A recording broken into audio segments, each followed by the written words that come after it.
It's time for another amazing chemistry video with Mr. Stapleton, proudly sponsored by Farmers Union Nice Coffee. Hi guys, welcome to the next video for topic 4. This one's going to be all about soil. So yes, we're going to look at dirt. We're going to get dirty in this one. And first of all, you may ask, well, how is dirt going to help me in life? Well, before I think I try and answer that question, maybe you should hear from my good friend Captain Jack Sparrow.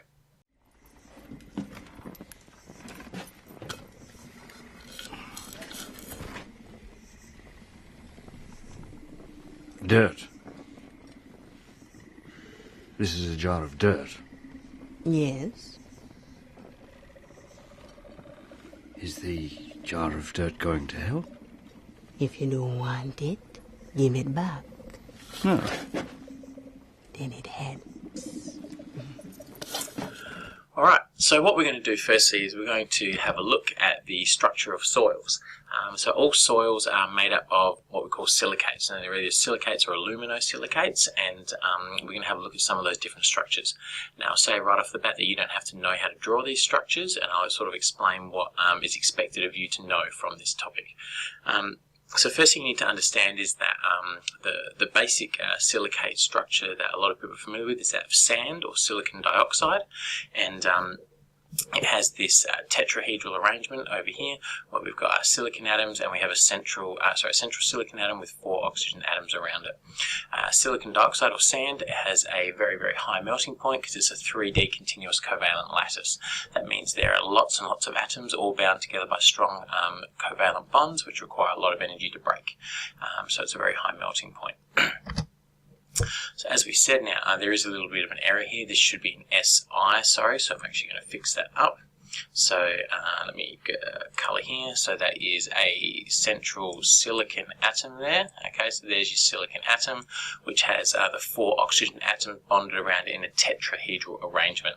Okay, that's an important thing for you to know because all silicate structures are built upon that initial tetrahedral arrangement. So let's have a look at a couple of different structures that exist for silicates. So the first one is just the SiO4 that we've just seen. So you can see the structure here. And I'm just giving you some examples of some minerals where you can find these silicates, and we'll talk about why we use those in a minute. Then you can see we take 2 of these. So there's one here. Alright, and then we put another one in here. Okay, so we've just bonded 2 up together to get Si2O7 6-, and then what you can do is start taking a whole bunch of these. So there's 1 there, 2, 3, 4, 5. So we've bonded 6 of them together in a ring structure. Rings are really stable. Compounds often like to make a ring structure because it helps to make them quite stable in terms of reducing the amount of energy they have. And so this is just a ring structure here, and you can see another form of a mineral that we've got here. This is Si6O18 12-. What we're going to look at is how you actually calculate the charges on these anions, and we'll look at that in a minute. Next one is SiO3 2-. So now what we're doing is we're going away from just individual silicate molecules to now looking at some chains. So here what we've taken is that SiO4 unit, and we're just repeating it over and over and over. Okay. Now what we actually end up with is this SiO3, and I know I kind of drew over it, sorry, but you can see here this silicon with 3 oxygens in it and a 2- charge. That is the bit that actually repeats as you go through this polymer. So if you've already done polymers in the organic chemistry topic, you'll have an idea about repeating units. If not, it's just a unit that repeats over and over again because this is a really, really long chain. This is kind of one-dimensional, so it just goes you know, from right to left, okay, as we go across, and so that makes them quite fibrous, or like thin fibers. Imagine a bit like spaghetti in a sense, so long, thin fibers. The other thing you can do is just put 2 of them together. Okay, again, you still get this long chain, but it's just a double chain in this case, but it's a long one-dimensional structure. In between them are positive metal ions, so calcium, magnesium, okay, very, very common, and they bind the chains together, Alright, and the bonds in the chain, alright, these ones here, these covalent bonds, are stronger than the bonds between the chains, alright, which is an ionic attraction, and so they have a fibrous appearance, and so you have all these thin fibers that are held together and stacked on top of each other. So imagine it a bit like a straw brick or something like that. If you've ever seen some fibrous materials like asbestos, you'll see it's very, or fiberglass is another example. That's kind of how it looks, all these thin fibers all joined together. What you can then do is now start to get a two-dimensional structure, okay, where you start going across and down, okay, so you get like these sheets, okay, so instead of just fibers, you get these sheets, long flat sheets, okay. What happens is, again, you have these positive metal ions between sheets, so you have a sheet here, you have a positive metal ion, then you have another sheet here. Again, the bonds within the sheets are stronger than the bonds between the sheets. So that means the sheets are able to actually move. So this is what you'll get in like talcum powder or slate, for example. So you get these sheets that can slide past each other really easily like this, and they give it a very slippery feel. So if you've ever put talcum powder on your hand, it's quite slippery. That's due to the fact that the bonds between the sheets are much weaker, and so you can slide over the top of each other. The final one is SiO2, which is that three-dimensional structure we looked at the beginning, like quartz. There's the repeating unit in there, which is why we call it SiO2. So we have this, I call it the kidney bean. So there's a kidney bean there, another kidney bean there, okay, another kidney bean here. So the SiO2 unit repeats itself over and over all throughout the molecule, which is why we give it that formula. Even though it's a big three-dimensional structure, we give it that formula because that's the part that repeats itself over and over, okay.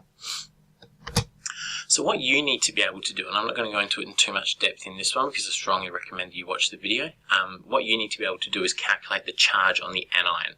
So quite often what they'll give you is a formula, okay, something like this, okay, they'll normally have, so here we go, formula like this in the exam, and they'll ask you to calculate the charge on the silicate or the anion, which is just the negative part, so Si6O18. Okay, so you need to be able to know how to calculate that, and you do that by each silicon having a +4 charge and each oxygen a -2. So you just work out how many of them there are. If there are 6 here, there's 6 lots of +4, which gives you +24, and there are 18 lots of -2, which gives you -36. So the difference between 24 and 36 is -12, which is how we get the charge on the silicate. And then you can use that to work out the charges on the cations that are in there and work out the ratios. So I said I'm not going to go into too much more detail, but there is a YouTube video here which I'll just hop over where I go through this in a lot more depth, and I suggest that you check that out as well. It's called Calculating Silicate Charges. I suggest you have a look at that video if you want a bit more help on it.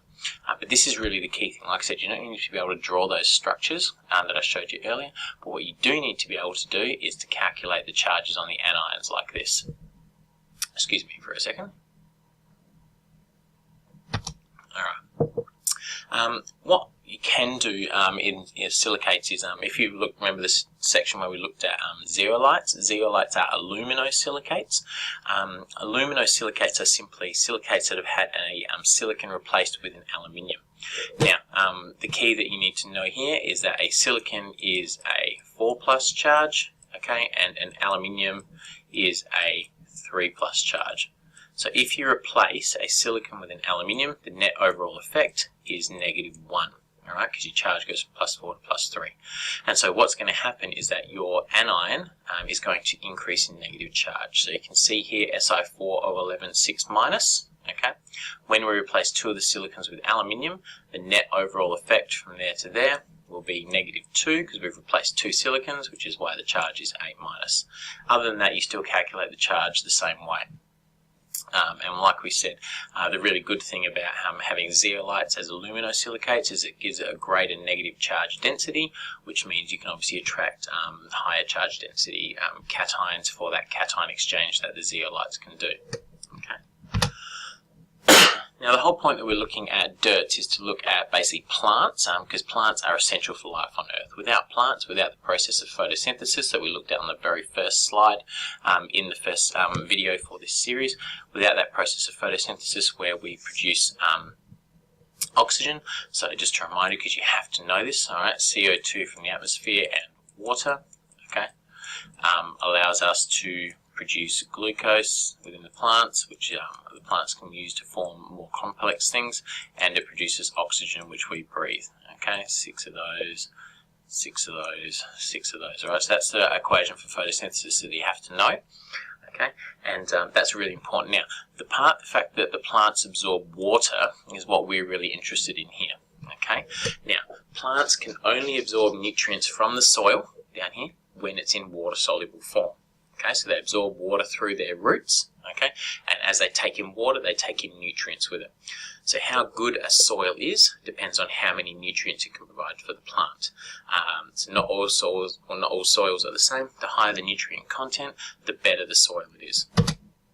Alright, now essential nutrients are nutrients that plants require, and the 3 that they really need are nitrogen for healthy foliage, phosphorus for a strong root system, and potassium helps them to grow and to grow well. Alright, so when they're producing new leaves, new stems, everything like that, they need potassium for that.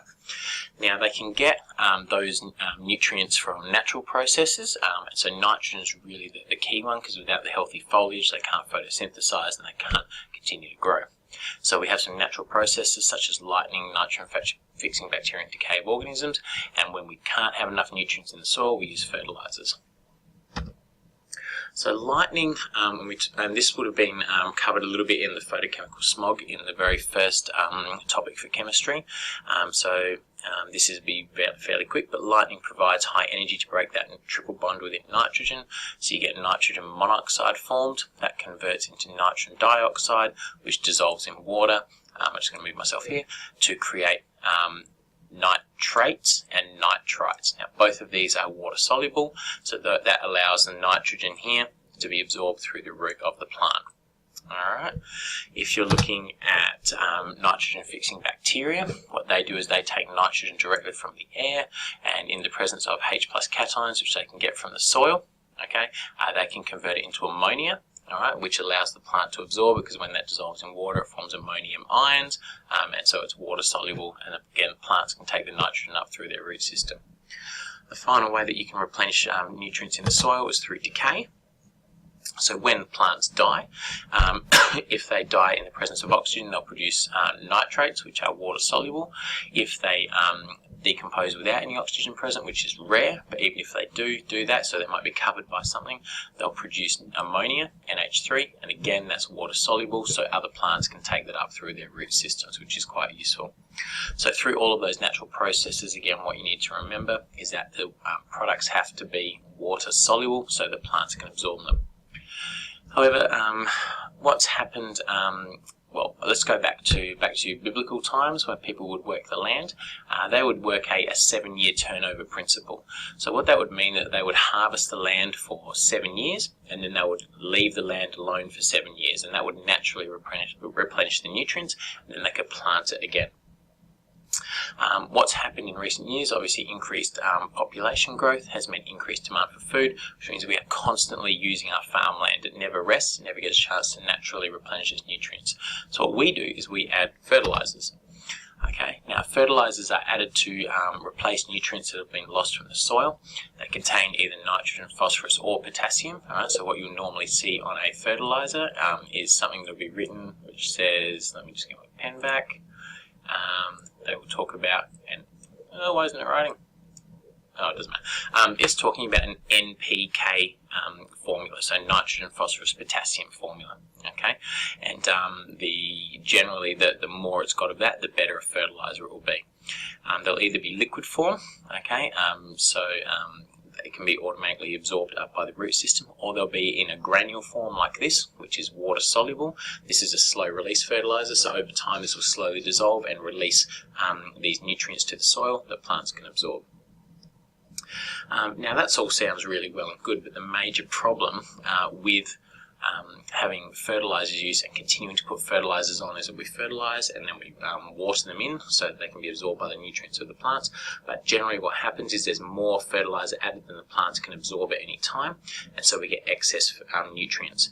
Those excess nutrients tend to enter the waterways, so underground water tables, or they run off the land into rivers and lakes, and they enter big waterways where they can cause a problem called eutrophication. Now, eutrophication occurs when there's an excess of nutrients in the waterway. So what I'm going to do is I'm just going to move myself up here, and I'm going to hover over this YouTube clip, so in case you want to see it, it's just entitled Eutrophication. It's a video I've put together which explains this in much more depth, and I'm quickly going to go through here, but I'll show you just on the next slide basically what happens. Okay, what you have is you have excess nutrients entering the waterways. Those nutrients act as a food source for algae, and algae are able to grow really, really quickly because they're small organisms. Okay, so they grow really quickly with the excess nutrients. What happens is they grow on the surface, so they quickly cover the surface of the waterway. Now, there's two ways that waterways get oxygen. One is through photosynthesis of plants in the water, and the other is they replenish oxygen from the air as they move. So the movement of water pulls oxygen out of the air into the waterway to make it usable for organisms in there. So if you have algae on the surface of the waterway, number one, you block photosynthesis, so your plants won't produce any oxygen, and you stop oxygen absorption from the air, so there's no more oxygen there either. Now, the first thing that happens is basically the plants die, okay, and because the plants die, obviously they would definitely stop producing oxygen, but they will decay aerobically and continue to use up the oxygen. What happens is that the marine organisms such as fish and crustaceans, whatever's in the waterway, they don't have enough oxygen, so they end up dying as well. However, because there's now no oxygen, they will die anaerobically, and what that means is they now produce toxic things like methane, ammonia, and phosphine. Alright, all of those are very, very toxic, and they will actually kill the waterway. Alright, it becomes uninhabitable and takes many, many years to fix. So there's just a diagram showing that as well, showing your nitrogen and phosphorus coming in, blocking your sunlight. You get all your algal bloom, things die, and you use up all your oxygen, and it becomes uninhabitable. So all of this, though, is because we need plants to absorb nutrients through their root system. So what we have here is a process where in that photosynthesis, photosynthesis, where plants absorb carbon dioxide, alright, to produce glucose. Sometimes they don't use all the carbon dioxide, so they expel some from their root system. Now, that goes into the soil, and the clay particles, which remember are negatively charged, have these cations bound on the surface. Alright. Now, the hydrogen ions come in and displace the potassium ions or sodium ions or whatever you want from the surface of the clay, and they can now become into the waterway and be absorbed through the root hair of the plant. Okay, so it's really, really vital that the clays are able to hold the nutrients that we need. Remember, we're looking at things like, I'm not sure really why this isn't drawing, so I'm just going to try and do this again if I can. I'm just going to go back to pen, so let's see if we can draw now. Okay, so remember the nutrients we want to have are things like, no, it's just not going to happen, sorry. So we want to have potassium, nitrogen in the form of ammonium ions, so NH4+, okay, and we want phosphates as well. So there's an equilibrium that exists between the waterway, okay, and the silicates. So as nutrients come off the surface of the silicates here, they enter the water. The plants suck up those nutrients. Now, because they're removing the nutrients that are in the waterway, the Chatterley's principle says that the clay will release more of those particles to go into the water for the roots to be able to absorb. So there's a nice equilibrium that goes there, that as the plants absorb nutrients, the clay releases more for it. Now, obviously what happens is eventually those nutrients get used up unless we replenish them with fertilizers or through natural processes. Okay. So that's what I've just sort of explained there, where there's a dynamic equilibrium, where the ammonium absorbed by the plants is replaced by the ammonium on the surface of the silicate. So it works really well, providing you can get those constant flow of nutrients in the soils. Now, one problem that occurs, and this occurs particularly in European countries, is acid rain. Now, acid rain has a very high concentration of H+ ions, okay? And so the H+ ions are absorbed onto the surface of the clay. So what they do is they displace the potassium and the sodium and, the potassium, the calcium, the ammonium ions, everything up from the surface of the clay. Now, initially you might think that's a good thing because that's a nutrient that the plant needs, but things like aluminium, okay, or calcium, all right, they are nutrients for plants that are a little bit like chocolate. A little bit is good, too much is really bad for them. Okay, so particularly aluminium, when you get too much aluminium released into the water and the plants absorb those through their root system, it actually ends up killing the plants because it interferes with their immune system. High salinity can do this as well, so the sodium ions, this is a little bit like ion exchange chromatography that we've looked at a little bit, and also a little bit like some of the flushing in the water purification that we were looking at as well, where we recharge our zeolites. High concentrations of sodium ions will displace the other cations from the surface of the silicates, and again that will flood the waterways with too many nutrients, which are not too many what we call trace elements, which the plants actually find toxic. So hopefully this has been fairly straightforward for you, this video. I suggest you have a look at some of the other YouTube videos around, as well. I have done one in a bit more detail about nutrient depletion in soil and why it occurs, and just how plants absorb nutrients from their root systems. So yeah, hopefully this is useful for you. As always, if you've got any questions, just ask. Thanks guys.